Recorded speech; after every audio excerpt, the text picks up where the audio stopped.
my shorts.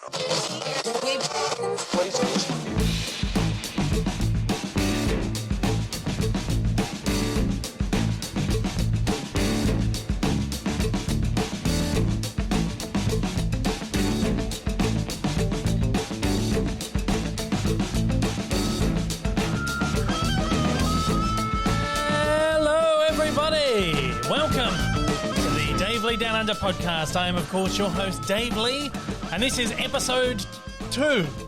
Almost said episode 3. No, 2. We've recorded 3 of these things. First episode was a pilot. I feel like I want to do this every week. I'm a bit anal, a bit OCD, so I feel like I've done myself over this way. But yeah, this is episode 2 of the main podcast. I'm really excited. Should open up my laptop there and get my notes out for this episode right here. Of course, this episode goes out every single Monday on all the major podcasting platforms. We got on Google. Woohoo! We sorted it out. If you listened last week, we were having a little bit of issues with the Google podcasting app. The program wasn't showing up on there despite them telling me that we were on there. We're on there now. You're searchable. You're searchable. We're searchable, yeah. They were trying to tell me. I had to get at him. I was at him. I was like, what are you doing? Just sort this problem out. They finally sorted it out, and we're on Google Podcasts. We're also on Apple Podcasts and on Spotify as well. Visual Element also goes up on YouTube as well. That goes out 2 days earlier to Patreon supporters, but that does also go live on the Monday along with the audio version as well. If you do want to become a patron and get access, that early access, it's www.patreon.com/Dave Lee Down Under, and of course you get early access to a bunch of my YouTube videos and all that stuff as well. If you are listening on podcasting platforms, I'd love for you to leave a review and a rating. Definitely does help. We've got a couple of ratings on there. Dangerous. It could be dangerous. It could be. We're 5 stars at the moment. We're a 5-star podcast. Ooh, how many reviews? 1? 2. Was it you and me? One's probably me, and one's probably you. Yeah. So there you go. Of course, if you want to find me over on YouTube, it is just Dave Lee Down Under. I'm also on Twitter, Instagram. Just give me a search. I'll pop up on there as well. If you want to send an email into the show, it's daveleepod@gmail.com. Actually, last week I said we'd just set this email up, and the email address I had set up was actually daveleedownunderpod@gmail.com. I got it wrong. So now I've had to set up another email address, which is daveleepod@gmail.com. Of course, today, co-hosting with me once again is old mate Rick. G'day, guys. I hope everyone's all okay. We're doing pretty well. Now, I do feel like I have to say this every episode. Old mate Rick is my father. People always somehow have to ask, who's this old mate Rick? And then I have to answer it every single week. But that's okay. That's okay. It just shows people are showing an interest. It's been a bit of a boring week. Boring, just a little bit. We're still in lockdown here in Melbourne, which is not fun. But as we've said, it's a day today for us. It's not too bad. A couple of people had sent in questions saying, how are you dealing with lockdown in Melbourne? For those of you who don't know, we're in really tough lockdown here in Melbourne. We're slowly easing. They've extended it for another 2 weeks, but we're easing out of it, which I think is pretty good. The most exciting thing that happened this week was we had a McDonald's meal. Wednesday afternoon. We thought it's McDonald's Day. They're doing the McDonald's Monopoly at the moment, so trying to collect all the pieces, and I'm playing the games on the phone. Oh, it's great fun, but I keep getting the same piece. But what they did this week is we love our quarter pounder. We get a quarter pounder every week, or not every week. Every time we go to McDonald's, which is not that often. Not that often. Although you can mistake my gut for being a McDonald's. Yeah, exactly right. No, you try and cut down a lot of that kind of shit. But we get a quarter pounder every time we go to McDonald's. And this week, for some reason, they thought you had asked for a double quarter pounder. And it is one of the worst things. Isn't that a heavy piece of... Terrible. Awful. You pull it out of the box, it is drenched in fat, like the buns are just greased up. And you take a bite, and it's these 2 patties, and it's just like the oil and the fat. Yeah. And the cheese. There's so much cheese in it, and it's just that awful crap. That burger cheese, as they would call it, say in the UK. Just revolting stuff. Awful. Oh, and every time I went to take a bite, I'm not a huge cheese fan. I don't really like that much cheese. especially if it's like that fake plasticky burger cheese kind of stuff. It's just just gross. So every time I went to take a bite, I just got a whiff of it. It was like, I wanted to gag. It was terrible. But yeah, it's not on the menu. Is the double quarter pounder on the menu? The double quarter pounder, maybe. Maybe. I know you can get up to a quarter. You can get a pounder, which is the 4 patties. How could you do that? I don't know how on earth you could do that, but that is awful. That'd give the colon a fair workout, wouldn't it? Terrible. One of the worst things. I've been playing the Avengers game this week, the new Avengers game. I got surprise delivery. Actually, last week, I think just before we recorded or just after we recorded the podcast last week, a delivery van rocked up outside. I was like, oh, what the hell is this? I don't remember ordering much. I'm ordering stuff all the time, as you'd know if you watch my YouTube. But I was thinking, I don't remember ordering anything. The guy comes with an Amazon parcel. What on earth is this? I thought, what have I pre-ordered and then forgot to cancel? Because that's happened before. Oh, just a few times. And then I got it. I was like, what the hell is this? I felt it. It felt like a Blu-ray. Obviously the same size case for the PS4 game. Opened it up, pulled out. What the hell is this? First thought I had was like some subscriber or viewer has found my address and sent me the Avengers game. But then I remembered my girlfriend had actually sent it, had told me she was sending me a surprise present for my birthday, which was a couple of months back. And she said, oh, it's not going to be there until September. And that arrived. So I thought, that was a bit of a relief that someone hadn't found my address and sent me something in the mail. Usually it would go to the parcel locker or something. Because, of course, Alicia, your girlfriend, she's in Cambridge in England. Yeah. Because she's English and she's stuck there and can't get here. And I can't get there. You can't get there. Which is a bit tough. I was supposed to be over there like this time. So we're just going to... Yeah, you're supposed to go back. I was probably supposed to be there like now. Like I was going to be there for my birthday. July or something. July. Yeah. We're going to, go somewhere like Barcelona or something, but that's not happening. That probably won't happen for a while, like travelling around, but I'll get to England, as soon as I can. Just keep an eye on it, monitoring the situation with COVID and everything. We started watching Deadwood this week. For about the third or fourth time? Third or fourth time. We've started. We haven't watched the series 3 or 4 times. It's the third or fourth time we've actually gone, let's watch Deadwood. Let's get it out of the way. Let's do the whole thing. And this happens in 3 or 4 year bursts, and then something comes up and we don't end up watching the rest. Yeah. And I think as far as I don't think we've even finished the first season. I don't think we got out of the first season. I don't know. I reckon we watched the first 2 or 3 episodes 3 or 4 times. Yeah. And then we just watched the first 2 again. Yeah. This time we're determined we're going to get through it. We'll get it done this time. There's only 30 episodes in a movie, so we're going to get it done this time. Just going to hunker down and get it done. Yeah. Because we're in that habit now of watching a series and watching the whole lot. Yeah. So at the moment, what are we watching at the moment? Yellowstone, which is Kevin pretty Costner good. series, brilliant. Enjoying that. Loving it. Yeah. And then of course, your mother, my wife, goes to bed. And we're still sitting up. So I think, what do we watch? Oh, well, let's try Deadwood again. Yeah. So what we're now doing is we'll watch Yellowstone, 1 or 2 episodes of Yellowstone, and get through that. Yeah.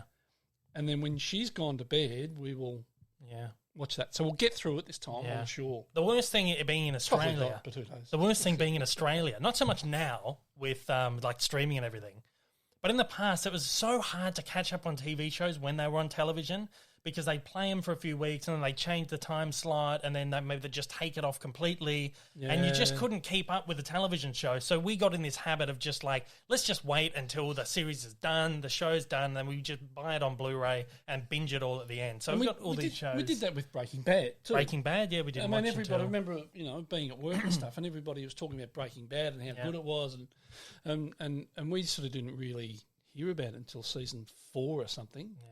And then thought, I'm going to try and catch up. Oh, bugger it, we'll just let it go and wait until it finishes. And then we just binge the whole thing. And glad we did it that way. Game of Thrones. It's a great way to do it. Game of Thrones is the next one. We haven't started that. Have not watched an episode of Game of Thrones. I think we may have watched one.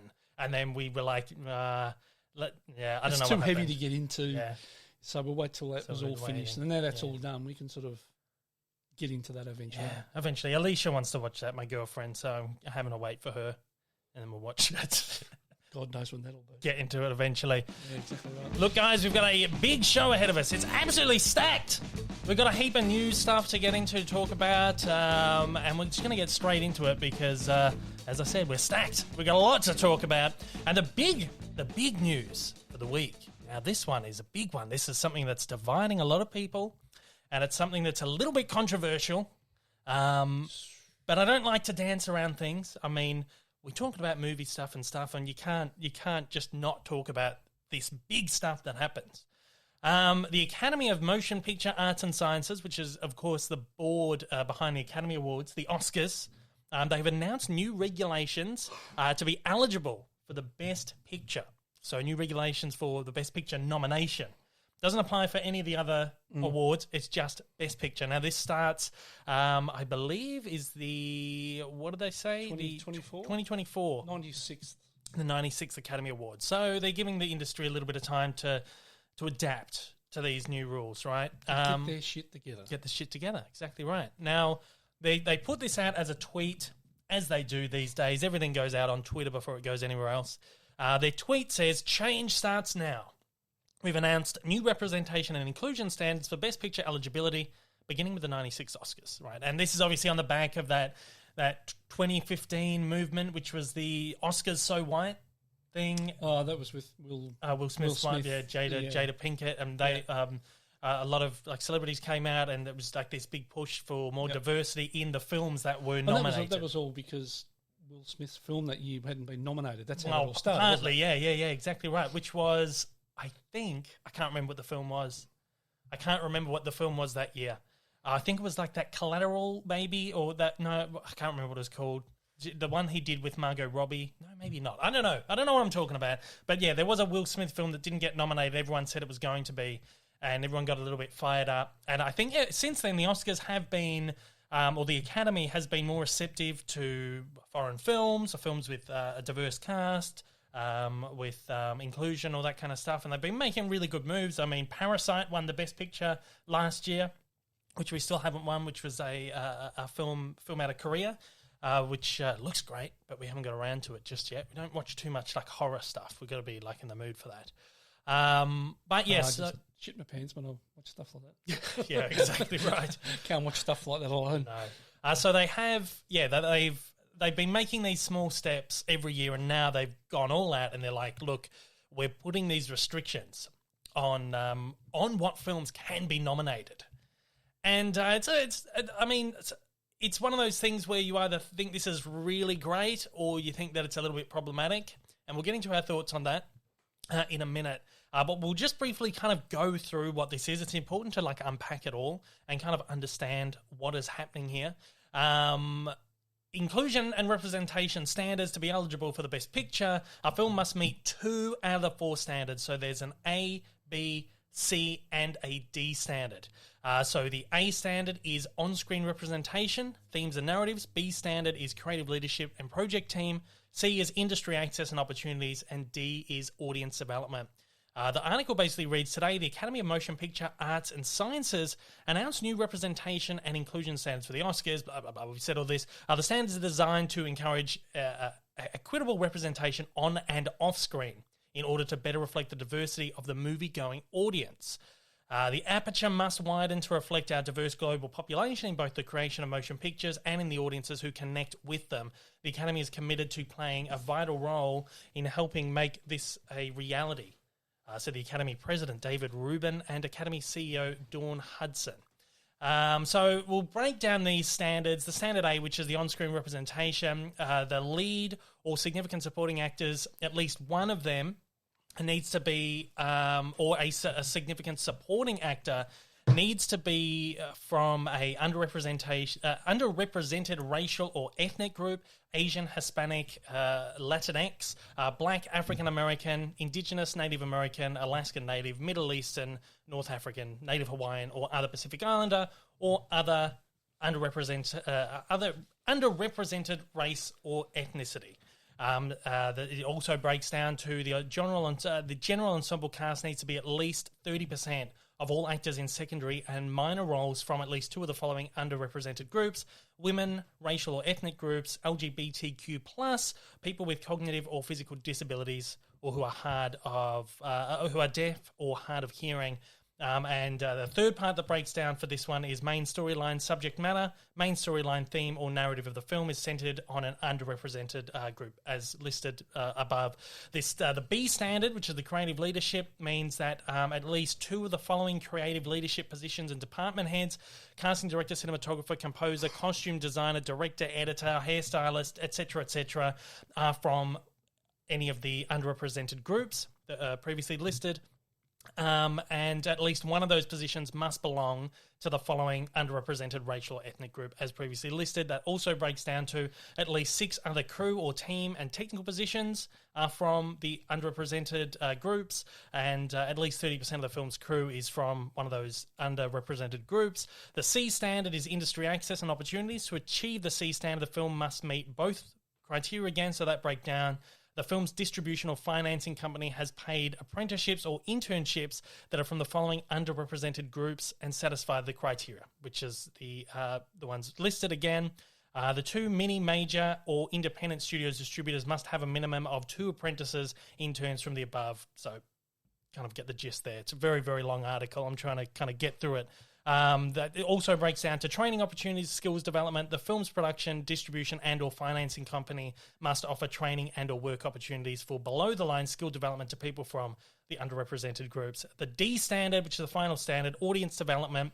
To achieve the D standard, you must... the studio, it breaks down representation in marketing, publicity and distribution. Studio and or film company has multiple in-house senior executives from among the following underrepresented groups. Again, as per listed. So there's a lot of boxes they got to tick, but again, they do only have to tick 2 of them. The 2 boxes. So what are our thoughts on this? It has opened up a discussion on what films wouldn't have been eligible in the past. Now, people are throwing around films like Lord of the Rings, Titanic, Godfather, probably wouldn't have been eligible. Mostly white casts and white creative team. Last year's year's it's a South Korean film. South Korean film. And yeah, so that one, there's a big question about would Parasite have been eligible, because that was a mono ethnic cast as well. Yeah, that's right. There was obviously just all South Korean cast crew. The question's got to be answered because that was made up of all what they class as minority group. Yeah. Is that okay? Well, yeah. So that's what I'm saying. They're saying now is would that have been eligible to win the Best Picture last year under these rules? Now, the ones I rattled off before, Lord of the Rings, Titanic, Godfather, I've not properly looked into them, and I mean, a lot of people on the internet probably haven't. They probably just rattled off some titles. I know Lord of the Rings, one of the producers was female, so that probably ticks off one of them. But yeah, anyway, so there's a lot of films. I think someone broke something down where it said, like, out of the last 5 years, there's like one film that wouldn't have been eligible. Yeah, I don't know. I haven't looked into it. I haven't seen what films there were. But I mean, you look at a couple of those films that you mentioned, like The Godfather and Titanic in particular. They were really quite white. Oh yeah, exactly right, weren't they? Yeah, they were very white films, sure. And you're probably right. They probably wouldn't have been eligible under these rules. Well, especially, I mean, Lord of the Rings. What's your thought? What do you? Well, everyone knows. I know what mine is. I'll tell you everyone's. I think we're both pretty much on the same page with this. I am all for equality in film, in television. I constantly on the channel. I'm like all for it. Yep. Right. I love your girlfriends. My girlfriend's mixed race, so exactly. You know, I don't want to be that guy that's like, you know, oh well, I've got a black friend or whatever. But so big supporter of that. I love the fact that they had a lead female in Star Wars. A lot of people didn't like that. I loved what they did with Captain Marvel. The whole Brie Larson. I don't know how much you saw about that, but Brie Larson essentially came out and said, when we're doing the press tour and stuff, we want as many, minority groups or underrepresented groups to be able to be involved in the press tour and not just white guys. Yeah, and right. A lot of people on the internet got annoyed because, it doesn't want white guys to come and see the movie. But really, it was just all about, So I'm a big supporter of all that. I've been a big supporter of Brie Larson about all this stuff. So I think the equality in films is very important. And yes, I think it's very important that the Academy does consider what kind of films they nominate and kind of broaden their scope. But my problem here is for me it becomes art for art's sake. Yeah, exactly. Instead of art being for what it should be for. Well, for me, it's that whole thing about separating art from artist and reviewing the art and not reviewing the art for who has made the art, if that makes sense. Yep. So I feel like it's like an example I used before. Tom Cruise years ago went crazy. He was jumping up and down on the couch, on Oprah's couch. He was a loopy guy, but you still watch and love his films. You can separate him from the movie. Yeah, that's right. Right? Yeah. And all these other people who've probably done stupid shit off screen. Hugh Grant, who got caught in a scandal many years ago. Richard Gere. These people. No. But, you still can support their films. But you wouldn't judge, say, Mission Impossible, if that was going to go up for Best Picture or whatever. Oh, no, that guy that's in that is crazy. Let's not nominate that now. Yeah. So I know it's a very different thing, but I feel like you need to... I feel like it sets a dangerous precedent on how we going forward now view and critique films. Yeah, it's like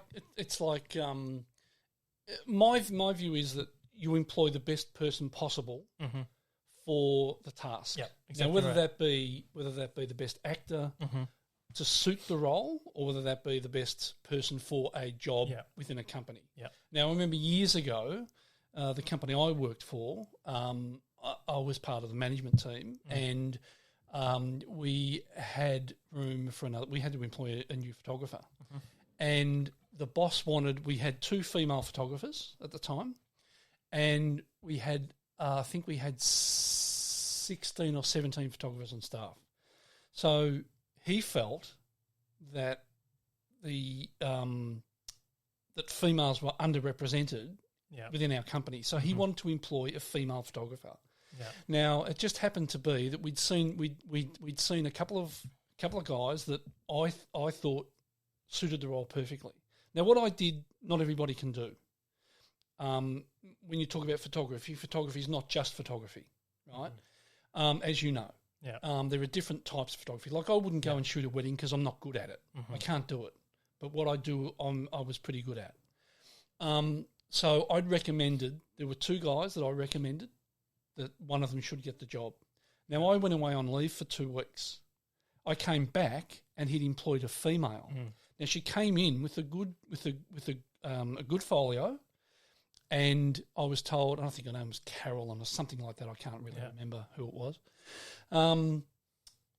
And he raved about her folio and everything else. And after about a week, because I was senior photographer at the time, I was overseeing people. I worked out pretty quickly she didn't know what the hell she was doing. Now, it just turned out that she was an assistant with a mate of mine that worked at a different studio. And he rang me and said, "You've employed this girl." I said, "I didn't." He said, "Good luck, because she's terrible." And I found out within about a week that she wasn't good. So I asked to see her folio. And she told me that her folio wasn't ready and for anybody to look at. Right. Now, it turned out that half the work in that folio was the mate of mine's that she worked as an assistant, and she was putting it forward as her own work. Yeah. So what I'm saying is that the guy that was head of our department, he employed this female because he wanted more representation. In that, without looking at whether they were the right person for the job. Right. And turned out she wasn't the right person for the job. She only lasted 6 months and she was gone. So that's one of the issues that I have now, is that putting these restrictions in place could now have this detrimental effect where the studio is going, well, we need to hire a black person to direct this film just for the sake of it. Yeah, exactly right. Or we need to have a black person in this role that might not have been written for a black person. Exactly right. Because they want to make a token out of the person. Yeah. And I feel like that maybe that's a bit disrespectful. Or maybe... Well, you wouldn't want to get a job purely and simply because they had to fill a quota. Mm-hmm. Yeah. You want to get a job, you want to get, particularly in an art field, you want it because somebody appreciates and likes what you do. Yeah. Not because they have to employ somebody. Yeah, exactly. Like you wouldn't employ, like you get a lot of, black what do you call them? Blaxploitation films. You wouldn't employ a white guy to direct. Well, yeah, exactly right. One of those because we don't understand it. the struggles that they've had over years. Mm-hmm. The same is that you wouldn't employ an Asian guy to direct a film about the Irish, for argument's sake. Yeah. Because he doesn't have an understanding of their culture. Yeah, well, I feel like... But it's a bit broad. I mean, I know it's a bit broad and a bit, throw a blanket over it. No, I get what you're saying. You know what I'm saying. But, like, it's almost like I would... Like, the thing I thought, like, the comparison I made was you wouldn't put a woman in charge of a woman directing a film about a bunch of blokes going off on a bachelor... like The Hangover. You wouldn't put the woman in charge of The Hangover. The same way you wouldn't put a male in charge of something like Rough Night, which was the film with Scarlett Johansson, which was very much like the female... That female wedding... What was it called? With... I can't even think of the name of the film now. Wedding one. Can't remember. No, move on. Can't remember, yeah. But yeah, so that was sort of like that female like version of The Hangover, the Rough Night film. Yeah. They wouldn't put a male in charge of that because they don't understand that perspective, right? So I feel like this then opens up this can of worms of let's just get this person to... Like, I'm not saying like you can't hire a black person to play a role that was written for a white guy, because if that guy comes in and he's like fantastic... Fine, hire him because he's good for the job. That's right. But don't just hire him because he is from one of these underrepresented groups. Yeah, exactly right. Now, I did actually throw it out to Twitter just to kind of get like a broad perspective of what people are thinking about this. Blake has written in, he said, while it's a good step, it feels like a bit of a PR stunt. Looks like it may result in more opportunities for minorities in the business, but I can't help but feel the use of rules as a tad demeaning. I also feel the Academy may still find a way around them to nominate whoever. Yep. And that's actually something I was going to say, is that I feel like people, the studios, whatever, will now take advantage of these rules or just, do these things, like what we were saying, making tokens out of these people just for the sake of getting around a rule. Yeah, that's right. Right. And we all know that a lot of films are made to win Oscars. Well, exactly right. Yeah. And that's what Oscar they'll do. bait. Yeah, exactly right. That's what they'll do. Exactly right. Rachel from Rachel's Reviews wrote and said, this is no big deal. D and C are easily maintained and it shouldn't make much of a difference, which is the ones about, what was it? It was the apprenticeships. The apprenticeships and all that industry access and audience development. Yeah. So, that's a good point. Mark writes in, says, feels like enforcing religious beliefs on art, overdoing a good thing. Emma writes in, says, this sounds good. Likely rough at first, but everyone will get the hang of it. I'm interested to see how the criteria will work in animated films. Would the rules only apply to voice actors or the characters as well? That is interesting. Oh, that's a very interesting point. I wonder what they'll do with that. Yeah. Well, you haven't had a lot of animated films nominated for Best Picture. There's only been a couple. But yeah, that does open up another... But are these rules running just for Best Picture? This is just Best Picture, so it's not everything. Joel writes in, says, if it was for all four, then maybe some of the arguments would be valid, but there should definitely be an aim for two of these. And then, so most people, there's very, very different varying reviews. Upcoming on Screen says, I think if studios want to get around this, they will just go with C and D as it's a cheaper and easier option. I'm optimistic, but it would be very interesting to see how many of the films nominated, say, the past decade, already met 2 out of the 4 criteria. You probably find that a lot of them do anyway. I'd say so, I mean, because when you think about it, they're spending a lot of money on producing these films, and there's probably going to be a lot of interns and apprentices and stuff on site because they're cheap for labour. Sure. Oh, yeah, for sure. Yeah, so that's the easy way to get around it. So that's one criteria ticked off. And then Sam says, I value personality merits and who would be the best fit for the job over diversity. So, so there's a very wide sort of spectrum of arguments for or against. Again, quality, fantastic, support it entirely in all films, and I think it is something that does need to change, but it needs to change it has to happen organically, naturally, not enforced, because then that just leads to a whole different set of issues that I feel like we've just covered. They've just got to be really careful they don't put the artist ahead of the art. Exactly right. That's, for me, that's the big thing, is like judging art for the art and not for, who's making the art. Yeah, that's right. I just think it sets a dangerous precedent, again, for the way we critique and we view film. But again, the equality thing, it's something that is happening and does need to happen. Oh, look, I don't have an issue with it, but I think they should be really careful about how they do it. Yeah, exactly. And not, as we just said, that they'll probably get around it by criteria C and D.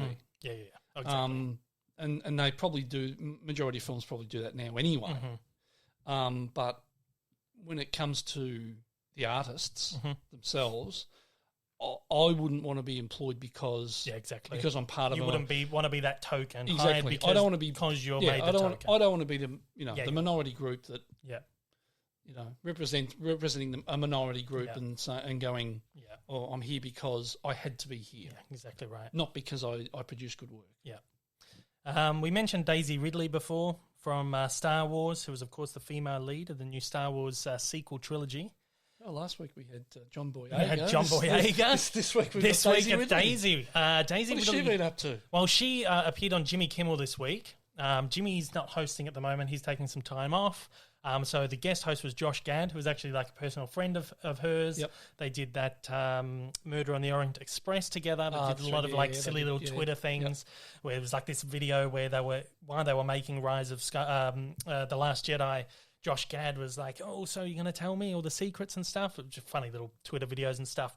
And so Josh Gad was co-hosting, and he asked her an often asked question about the Star Wars sequel, which she's never been able to answer before because she was making the films. But now the movie's been out there for a year, or almost a year. She can answer these questions honestly.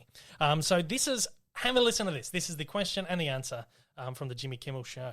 So, Daze, I want to ask you, I just found this out. Have you been keeping Rey's secret from the beginning? Did you know about the parentage? Like, tell me about that journey of when you found out. No. At the beginning, there was toying with like an Obi-Wan connection, and then it really went, there were like different versions, and then it really went to that she was no one. And then it came to episode 9, and JJ pitched me the film and was like, oh yeah, Palpatine's granddaddy. And I was like, awesome. And then 2 weeks later, he was like, oh, we're not sure. So it kept changing. So then even I was filming and I wasn't sure what the answer was going to be. So there you go. So this is something that a lot of people have been going on about for ages, ever since The Last Jedi came out, which essentially went back over a bunch of plot points and stuff that JJ set up in the first film. Was how are they making a film without having a plan, without having right? an end point? Yeah. So it's essentially confirmed now via this interview with Daisy and a bunch of other things that have come out. This franchise, this trilogy, was not planned. No, not at all. Well, that all fits in with what John Boyega was saying as well. Oh yeah, exactly right. Where they didn't have the plan for the character, they set it up, and then based on what the audience reaction to the film was, they went, oh, no, let's just change that. Let's just, to appease everyone. So this is what I was saying last week, which was that take one, write it and pass it on, and then you can do the next one sort of thing. Initially they had Chinese whispers. Yeah. Initially they had 3 directors and 3 writers set up for the film. So J.J. Abrams was going to do the first one. You were going to have Rian Johnson do the second one, and then Colin Trevorrow, I think, was going to do the third one, who did Jurassic World, the first one or the second one? One of the Jurassic World films.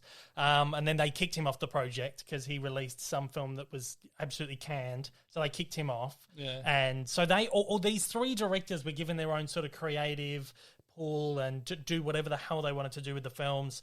And then after The Last Jedi, a lot of fans, big backlash. So they were like, all right, panic stations, let's bring JJ back. It's absolute fucking mess. What a nightmare. Absolute mess. It's no wonder the film was not the greatest. The Rise of Skywalker, You know? man. Look, I defended The Last Jedi endlessly from the rooftops. I still say it is a brilliant film. I love the way that it went back on things that were done in The Force Awakens. I love the way that it did it did a lot of unexpected things, big surprises and stuff. It was a brilliant film. But that's because I thought this is planned this way. Yeah. But it wasn't planned that way. No. Wow. And I will say now, I will say it. It wasn't planned. And maybe that was not the best way to go about doing The Last Jedi. As much as I love the film, maybe it wasn't the best way to do it. Because then they had to go... Maybe. Definitely not the best way to do it. They had to go back for The Rise of Skywalker. And JJ comes back and goes, shit, I don't like what he's done here. That's not what I'd planned. Let's just rewrite it all and go back on everything again. It's such an absolute mess. What a balls up. The Rise of Skywalker, I thought, I haven't watched it a second time. I can't go back to it. I can't go back to it because it was just... I felt it was disjointed. Oh, so disjointed because it's... And you can tell now. Yeah, This is why. Yeah. Because they didn't have a plan. There was no plan. And I don't understand, right?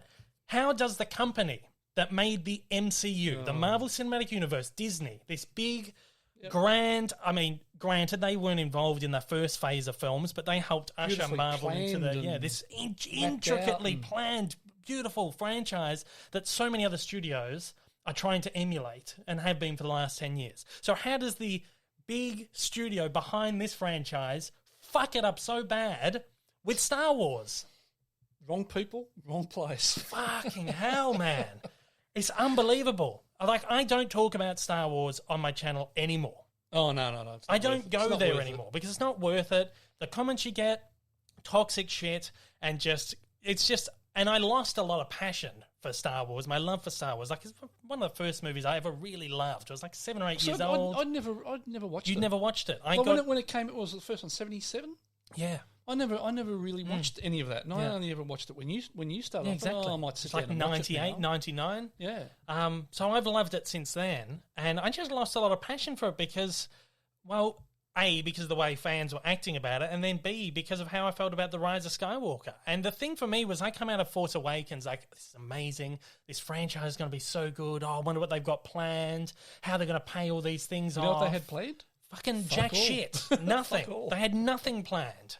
And that pisses me off now. Looking back at that going, you done me over. And I sat there the whole time like, no, I defend this. I will defend this movie. I defend the Last Jedi because I loved it. I thought it was great. They have a plan. How do you make Star Wars without a plan? You don't. And now coming out of the end of it, like a year later, after The Rise of Skywalker, that bit of disconnect and all this shit that we've been hearing, how can you continue to defend that? That is just so stupid. You can't do it. You can't. You don't go into the biggest franchise in the world and run it into the ground by just not planning anything. Yeah. I wonder what Lucas feels about that. Well, I'm not going to say hate, but George Lucas was not happy with what they did with The Force Awakens. Bob Iger wrote there's a chapter in Bob Iger's memoir, a very candid chapter about how they pissed off George. Really? And how he essentially had to grovel and, I'm so sorry. George went in with this whole thing, like, this is my trilogy. This is how I've mapped it out since the 70s. Take all my, all my my writings, all my scripts, everything. When you buy Lucasfilm, please make these. Yeah, we'll make those movies, George. We'll make those movies. And that fucked him over. They didn't do it. And Bob Iger said in his book, deeply sorry, this is the biggest mistake we've made. Like,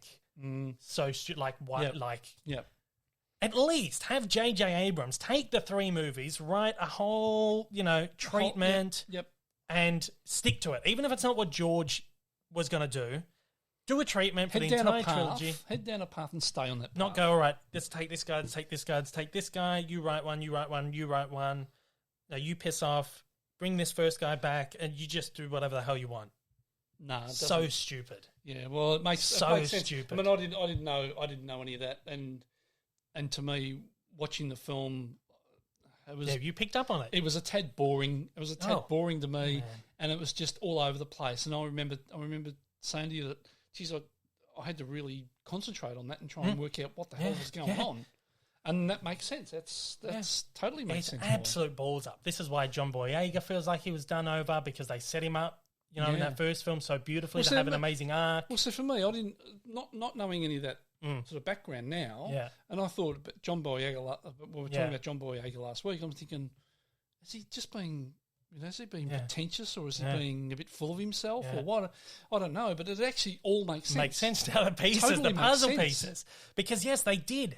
Finn was definitely set up to have an amazing arc, and then they just, put him to the back because it's not working. People don't like it, whatever. Again, this is the whole thing about how this is dangerous precedence about putting the power in the hands of the audience. Yeah. Fucking map out your series and just do it. Just do it. The first two films made over $1 billion each. The Force Awakens made $2 billion, right? Almost $2 billion. And they just went with what the audience like. Oh, the audience liked this. The audience didn't like this. Let's just placate them. It's a very dangerous precedent. And again, it's the same thing that's happening with the Justice League. Zack Snyder's been allowed to come back and do his edit of the film, the Snyder cut, because the DC fans were all up in arms, spamming Twitter, hashtag release the Snyder cut, harassing the actors and just shit for a couple of years. That's another one I can't really get into. And my favourite superhero character has always been Superman. Always. Yeah. Since I was a kid. Crazy. And I can't get into that franchise. No, exactly. I watch them, but I just think, you'll start off, you start off with Ben Affleck as Batman, and then you've got, who's the next one? Pattinson. Oh yeah, because now that's the whole thing of like the audience is like that's another franchise that went in without a plan. That's a whole other thing. They tried to emulate what Marvel was doing by doing it the opposite way, by giving everyone the team up film first, and then doing the wacky zany stuff like Suicide Squad, which was obviously to capitalize on Guardians of the Galaxy. But Marvel Guardians of the Galaxy was like the 10th or the 11th film or something in the Marvel. So they had this audience rapport. The audience loved all the Marvel films, trusted anything Marvel. Suicide Squad was like the third film in the DCEU. And is that because because those characters have been around so long that we knew who they were, and they just assumed that everybody would come along for the ride. That's exactly right. So you had Batman, who had been in the four, like the two Tim Burton ones, the two Joel Schumacher films. You had like 1940s serials with Batman, the 60s series with Batman, animated series. Everyone knows Batman. Superman, same thing. Serials, films, television series. So they were going, all right, everyone knows who they are. Let's just do something. But you can't do that. If you're starting a new franchise, you need to reestablish all your characters for people who might be going in for the first time. Yeah. And you go in watching I remember. It's like I always say, you always cater to the lowest common denominator. Oh, exactly right. And that's what the studios usually do until now. And they're putting too much power in the hands of the audience. I think that's a big problem. But I remember watching Batman v Superman, and Batman just comes into it. He's pre-established everything. Obviously, we knew Batman was. The bloody 3 Christopher Nolan films. I didn't mention them before. So so much Batman. Yep. But I remember watching Batman v Superman, and obviously a separate franchise. But the thing I'm thinking in my head watching that for the first time was trying to relate this Batman story back to what we'd seen in the Nolan films only a couple of years earlier. And then you kind of have to stop yourself and go, no, shit, this is a different version of the character. Completely. Yeah, so that's right. You have to distance it. So I feel like audience had a lot of problem.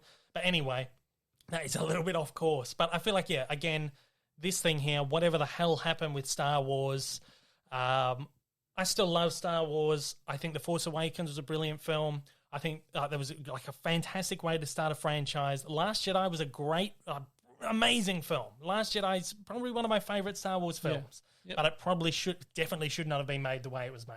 No. It should not exist. It's a film that should not exist, sadly enough. It feels good to get a lot of this off because I haven't spoken about Star Wars for a year. It is a little bit. Yeah. Because it just opens up too many holes. It is. That's nuts. Too many people out there that could... I'm not telling the trolls they were right. I still think awful the way a lot of people reacted over The Last Jedi. I didn't like this, but I'm not going to lose any sleep over it. I'll get a little bit pissed off, and then I'm going to move on. Yeah. Right? And that's why I don't talk about Star Wars anymore, because it's just not worth it. I think the way a lot of people in the fandom acted really stupid and continue to act really stupid, right? So I'm not like bowing down to them. I just, as someone who likes good films and knows a lot about storytelling, whatever else, it's just a stupid, And why stupid way to do you it. mentioned Star Wars, you got Ewan McGregor Yes. has come out and Yeah, mentioned he's been talking about Obi-Wan. Yeah. Yeah, well, they announced this a year ago at D23 last August, Disney Expo. So they announced that, yes, Kenobi is happening, but with so many things with Lucasfilm, they announce it and then it never happens, or they announce But a they've actually director. started- they've They're started going to them. start. They're going to start. I don't think they were supposed to start. Then COVID happened, and they're going to start filming next year.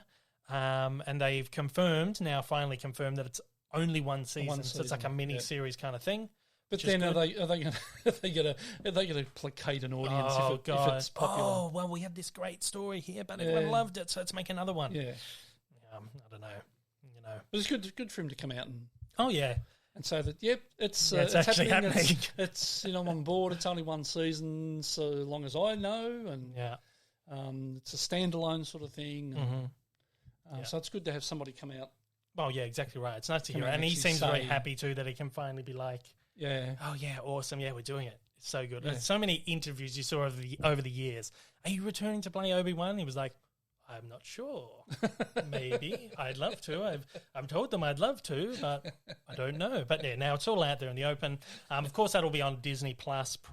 I'm saying probably late 2021 at the earliest, probably 2022. I'm not sure. Yeah. Mandalorian Season 2 has got a release date, October 30 this year. Of course, Disney Plus. Disney Plus. Yeah, so that goes on Disney Plus in October 30th. They released some stills from a couple of episodes of that. Did you show me them yesterday? I showed you them yesterday. Yeah, that's And right. someone I follow on Twitter, bit of a Twitter friend of mine, James. He is also a patron, actually. His comment on that was, these pictures could have just come from the first season. Just so exactly. nondescript, just a Mandalorian and Baby Yoda just standing there. Like nothing exciting there. But yeah, Mandalorian is coming. And that was all shot entirely before COVID. They shot the whole thing. They had it wrapped, luckily. So that's set to come out at the right time. Unlike stuff like Falcon and the Winter Soldier, that they had to shut down the production on that because of COVID. So that's good. And Obi-Wan obviously should have been filming because of COVID, but they're going to do it when things are a little bit better next year. Now, there's been a lot of films shut down with COVID. Yeah. From COVID. A lot of films were shut down. And I just want to bring up Tom Cruise. Tom Cruise, yeah, he's back. They shut down Mission Impossible 7 and 8, which they're filming back to back. They're going to be great. Going to be great films. But they're back to filming. Yeah. Yeah. Now he's hired 2 ships. Yeah. And one of them is brand new, and the other one is newly refurbished. Now the whole idea, they're in Norway, I think. Yeah, they're filming in Norway at the moment. So he's hired these 2 ships so that all the staff and crew and the stars of the film and everything else can isolate in those ships, and they can continue to film. Essentially like a hotel. Yeah, Like a hotel isolation. These ships have got restaurants and bars and shops and God knows what on them. Cruise ships, yeah. So they can live a relatively normal sort of life, bobbing around in the water, all that sort of stuff. Yeah. Is the guy nuts or what? Oh, he's crazy. That's what I'm saying. He's crazy. That guy. He's crazy, but I love him, man. You've got to admire what he brings. For sure, man. Yeah. Like he puts. Not only does he. It's the old saying, walk the walk and talk the talk and walk the walk and all those sorts of things, He walks the walk. Oh, for sure. Like Absolutely. He puts his money where his mouth is. Yeah. And because how can any insurance company insure that guy? Oh, I know. In a film. I know. No, Have you seen his latest stunt? Yeah, his latest stunt. Well, actually, before that, did you hear? You said that he puts his money where his mouth is. Did you hear how much he personally forked out? No. £500,000 to rent out the 2 cruise ships. Oh my God! So that's £500,000. Australian. That's the best part of $1 million. $1 million bucks, right? Yeah. And this is because they obviously didn't want the film to be delayed again. It's been delayed. It's back. So he's spent, £500,000 for the hire of 2 cruise ships, essentially to act as, And as a hotel. Have you seen images of the ships? Yeah. Phenomenal looking things. Crazy. But so he is in Norway. They are filming, and he did a bloody another crazy stunt. He's nuts. There's Insane. no way you could insure that guy. You couldn't. Well, actually, this is kind of links back to Chadwick Boseman we were talking about last week. It came out in Vanity Fair or the Hollywood Reporter that they don't take out insurance on big actors in case of death and stuff like that because they just don't assume it's going to happen. So Tom Cruise, whether they do insure him, surely they would. No, there's no way. There's no insurance company. Man. The stunts he does, there's no insurance company that would Well, insure this that. particular stunt, it was done off the, apologise if I pronounce this wrong, the Helsetkoppen mountain in Stranda, Norway, which is apparently 4,000 feet above sea level. So 4,000 feet, that's it's approximately, 1.3 kilometres high. Right, okay, and the ramp, they set up a ramp. They set up a ramp on the edge of this cliff, which has to be at least 100 feet high. Yeah. At least. You'd think it'd be somewhere in that vicinity. Right? And in this stunt, he's driving a motorcycle off the edge, he's driving a motorcycle on the ramp, drives off the edge of the ramp, so essentially they're probably going to CGI over the ramp and make it look like a cliff edge, right? Yeah, exactly so he's driving a motorcycle off a cliff. That's not the crazy part. He jumps off the motorcycle midair and then opens a parachute and parachutes down to the ground. Yeah. He's got a helicopter following him, a drone following him. Apparently he did it 4 times. 4 times. People were there watching spectators. 4 times. The guy is crazy, man. Well, that's not the first time. The last film he jumped across a building and broke his ankle. Yeah, that's right. Yeah, remember? And the film before that, yeah. I think he was hanging off the something. aircraft that went up to cruising altitude almost. Then there was that one where they did the halo jump. Remember, out of the carrier? He's nuts. He's the jumped guy's out of nuts. helicopters. But he gives us some fucking awesome movies. Yeah. But I was surprised. We watched Top Gun recently for the upteenth time, and we watched a making of documentary on that. And I was so surprised that even then he was going he's a young guy, mid-20s.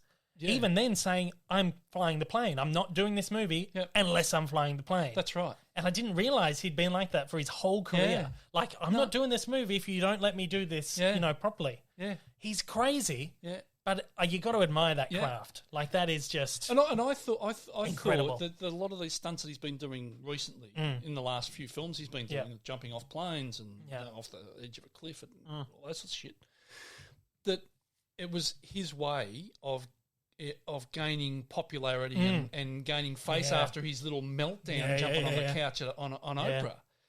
But that's far from it because he's been doing it forever. As you said, he's been doing it his whole Top Gun was career. one of his first big breakthrough roles. He was doing it then. Even in that Days of Thunder. Days of Thunder, he was driving the cars. But even in that Top Gun thing, there was an interview with the directors and stuff, and they were saying this guy was a relative unknown. He hadn't done anything that was huge, and here he is coming in going, if you want me, I'm flying the plane. Yep. And I think in one interview I saw, they'd asked him about his salary for the film, and he said, to be honest, I would have done it just so I could fly the plane. Yeah. And I'm pretty sure that was about Top Gun. Yeah, I think so. Whether it's the new one they're making now or the old ones, but I'm pretty sure he was talking about the old one. He said, I would have done it just so I could fly the plane. Yeah. Well, that's what we've got now. We've got Top Gun 2 coming out, Maverick. He's probably done some crazy stunts for that.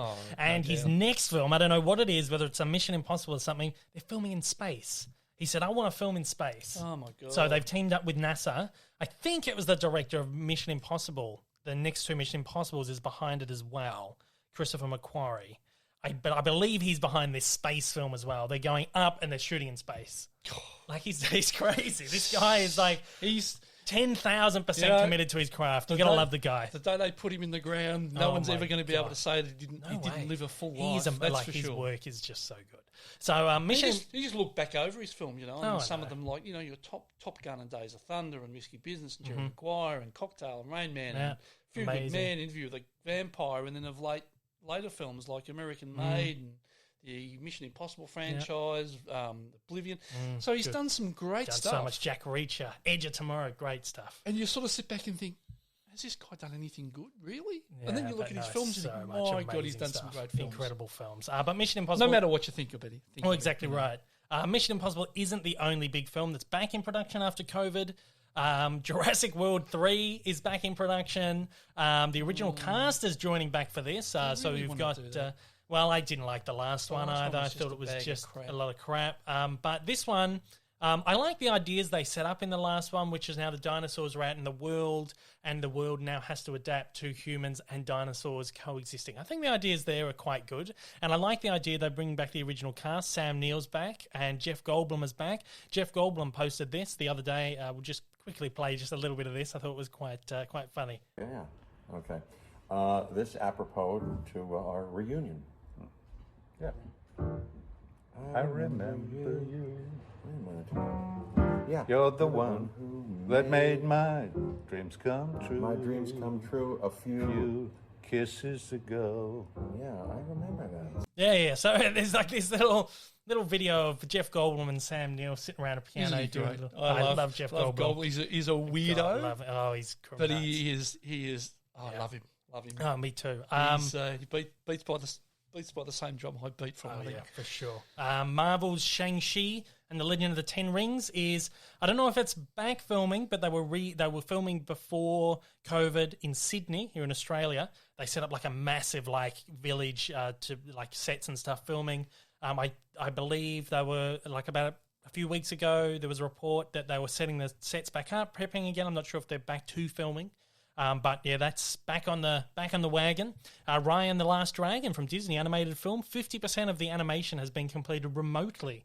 So they've been working on this. The animators have been working out of their homes, animating the film for the entire length of COVID. Yeah. I mean, how hard's that now? I mean, just laptop, link up. Exactly right. I could do it. Yeah. Go. I couldn't do it, but Disney is back doing a little bit of work on The Little Mermaid.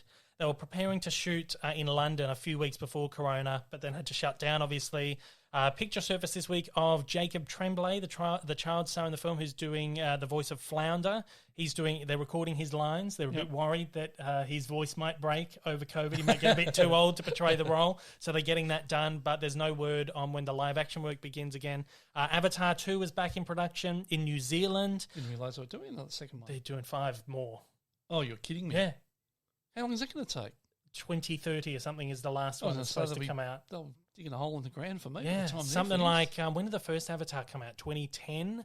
It was something like, by the time the third Avatar film comes out, James Cameron would have spent like 20 or 30 years of his life working on the Avatar films. Trying to beat Lucas, is he? Oh, yeah, exactly. Avatar 2 is back in production, or whatever, how many they're doing back-to-back. I thought I'd heard that it shut down again, but I couldn't actually. I tried to find an article on it last night, couldn't find one. So as far as I'm aware, that's back in production. The Batman started up for 3 days, and then shut down again. Shut it down. They announced a crew member had tested positive for corona, and then the next day it turned out it was actually Batman himself, Robert Pattinson. Not that funny, to be diagnosed with something like that. But It's just one of those things that's just like you can't write 2020. Just a crazy year. It's just, it's a crazy year. That's one we'll all remember. Well, exactly right. But the Batman, we don't have too much time left, and this is something we've been putting off for a couple of weeks.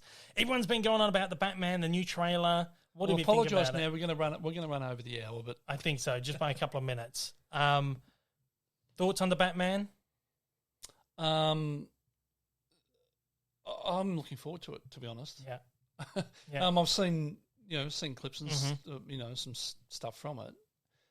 It looks okay. I think it looks good. I think it looks okay. The only thing I have with it is that everyone is going on about how great it looks, like how unique it looks, like a unique take on it. It's so original. The only thing I'm seeing out of that trailer is Christopher Nolan's Batman. Yeah, exactly. I just think it's so highly derivative of what Nolan did. Yeah.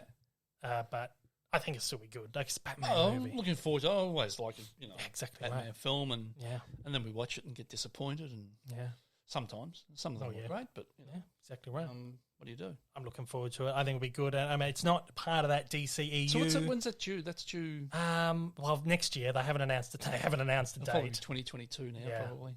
Well, they've announced it for next year. Like Oh, the trailer said next year, but it had like question marks, and so Yeah. like who knows when that's going to happen. Exactly right. But especially now with the second shutdown, who knows? I don't know. I haven't heard anything about Pattinson. I'm assuming he's doing okay. We hope. But yeah, I think he looks pretty good as Batman I think too. you'd hear about That'd it be if really you want. good. Well, yeah, exactly right. No, I just want to just before we go and whatever. Yeah. I just want to bring up the passing of who was it overnight? Oh, from the Avengers. Yeah, the original Avengers. British series, Yeah. and I the name escapes me because I'm not too familiar. Diana Rigg. Diana Rigg. Yeah, She was 82. yeah. And she passed. Well, for us in Australia, it was overnight, so it was the 10th in the US, and just another sad passing. Of a great lady, and she did some great stuff. She did the Avengers and Game of Thrones, and she did some about 9 episodes of Victoria, the That's TV where I recognised series. her from because I'm not too familiar with her work, but I knew I'd seen And her in something. she did Bond film as well. Yeah, she did, on Her Majesty. Yeah, that's right. Her Majesty's Secret Service. Yeah. So that's number 2. Another Sam. Oh, That's yeah. two in And they say they come in threes. come in threes. Oh, yeah. Well, I hope not. So let's hope 2020, man, is just a crap. Actually, no, because we had one not that long ago. Vivian Lee? Was it Vivian Lee? Yeah, you might be Not right. Vivian. No, not Vivian Lee. Sorry. She was also in Gone with the Wind. And why is her name escaping me right now? Vivian Lee was the lead in Gone with the Wind. I'm talking about. Oh, geez, how have I forgotten her name? I've got no idea. Who you're talking Terrible. Olivia de Havilland. about. Oh, Olivia de really? Havilland. Yeah, she was the sole remaining cast member of Gone with the Wind, still alive, and died this year. Only just before John Boyega a few weeks ago, and she was Boyega? John Boyega. Sorry, Sorry, John Boyega. John Boyega.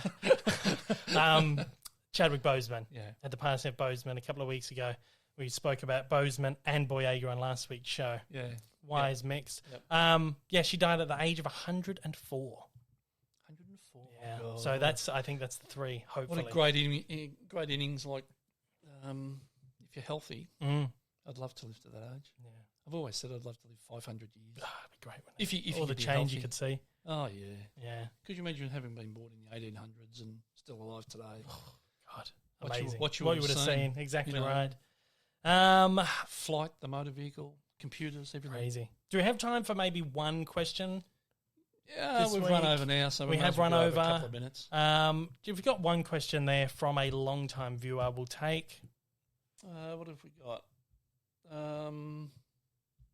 It's from Anthony. Anthony. Mini Cooper. Mini Cooper, a long-time viewer of the YouTube channel.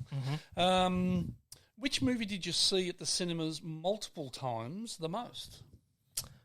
I think, now I'm not sure, I think it's Star Wars Attack of the Clones. Attack of the Clowns. Yeah. It might have been Revenge of the Sith. Maybe. One of them I saw 4 times in the cinema. It might have been Revenge of the Sith, actually. It I think I saw 4 wasn't times. any of the Marvel films? I don't think I've seen any of Because the you- Marvel films more than maybe twice. Because you did preview. Yeah. You would do Oh, maybe. preview screenings with Yeah, yeah, Josh. Yeah. You know, Josh Yeah. Selleck. Civil And then War, yeah. and then you would have already booked another ticket. Oh, and yeah, you yeah, and Josh. maybe. There was I forget which one it I was. went with someone and else. you and Tim. Maybe. Might I have don't been know. you and Tim, or Yeah, maybe yeah, you yeah, and Josh maybe. went, and then you and I went to it as well. Yeah, maybe. Yeah, but I'm sure. Dunno. I reckon 4 is the most. And I think it was like Revenge of the Sith or, what do you call it? Attack of the Clones was one of them, anyway. Give you another one. Yeah. I just saw this one written here. Mm-hmm.